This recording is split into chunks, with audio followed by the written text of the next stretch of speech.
آگے ہے زبان کا غلط استعمال اور زبان سے کیے جانے والے حرام کام، غیبت، بیک بائٹنگ۔ قرآن مجید میں ہے وَلَا يَغْتَبْ بَعْضُكُمْ بَعْضًا أَيُحِبُّ أَحَدُكُمْ أَن يَأْكُلَ لَحْمَ أَخِيهِ مَيْتًا فَكَرِهْتُمُوهُ وَاتَّقُوا اللَّهَ إِنَّ اللَّهَ تَوَّابٌ رَحِيمٌ۔ اور تم میں سے کوئی کسی دوسرے کی غیبت نہ کرے۔ کیا تم میں سے کوئی پسند کرتا ہے کہ اپنے مردہ بھائی کا گوشت کھائے؟ بس تم اسے ناپسند کرتے ہو، اور اللہ سے ڈرو، یقیناً اللہ بہت توبہ قبول کرنے والا، نہایت رحم کرنے والا ہے۔ اور غیبت کیا ہے؟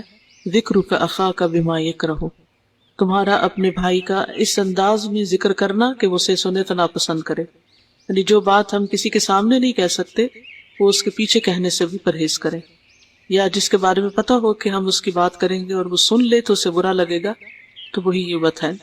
عن ابی برزۃ الاسلمی قال قال رسول اللہ صلی اللہ علیہ وسلم یا معشر من آمن بلسانہ